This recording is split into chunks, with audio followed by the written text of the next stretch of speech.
Champions ট্রফির আরো একটা ম্যাচ আজকে ছিল, আরো একটা বড় ম্যাচ, ইংল্যান্ড ভার্সেস অস্ট্রেলিয়া।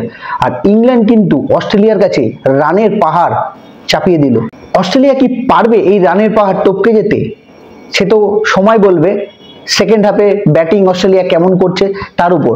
তবে বেন ডাকেটের প্রশংসা না করলেই নয়, 165 রানের একটি অসাধারণ ইনিংস খেললো, সঙ্গে যোগ্য সঙ্গ দিয়েছিল Joe Root. Joe Root run করেছে 68। জো রুট আর এই বেন ডাকেটের ব্যাটেরই ভর করে কিন্তু বিশাল বড় রানের টার্গেট দিল। চ্যাম্পিয়ন্স ট্রফির সব থেকে বড় টার্গেট, মানে চ্যাম্পিয়ন্স ট্রফিতে সব থেকে বেশি রান হলো এই ম্যাচে। এর আগে কিন্তু চ্যাম্পিয়ন্স ট্রফিতে 350 টপকায়নি। তো বন্ধুরা, অস্ট্রেলিয়া কি করবে? অস্ট্রেলিয়া কি পারবে এই রানের পাহাড় টপকে যেতে? সেটা তো খেলার শেষে আপনাদের কাছে নিয়ে আসবো, বা সেটা আপনারা দেখতে পাবেন।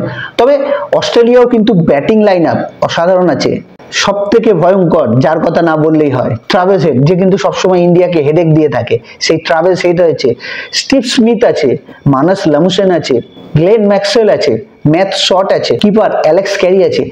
ব্যাটিং লাইন আপ কিন্তু অস্ট্রেলিয়ারও ধামাকা ব্যাটিং লাইন আপ আছে, শুধু দেখতে হবে শুরুটা কেমন করে। বোলিং লাইন আপও যেমন ইংল্যান্ডের জোফার আর্চার আছে, মার্ক উড আছে, স্পিনে আদিল রশিদ আছে। বল ব্যাটের একটা অসাধারণ একটি ম্যাচ দেখতে পাবো, এটাই কিন্তু সব থেকে বড় ব্যাপার। আর অস্ট্রেলিয়ার কাছ থেকে তো আপনারা জানেনই, অস্ট্রেলিয়া কিন্তু যতক্ষণ না খেলার শেষ বল হচ্ছে ততক্ষণ অস্ট্রেলিয়া ম্যাচ ছাড়ে না। তো দেখা যাক অস্ট্রেলিয়া এই রানের পাহাড় কি টপকাতে পারে, নাকি ইংল্যান্ড তাদের প্রথম জয় তুলে নেয় চ্যাম্পিয়ন্স ট্রফিতে।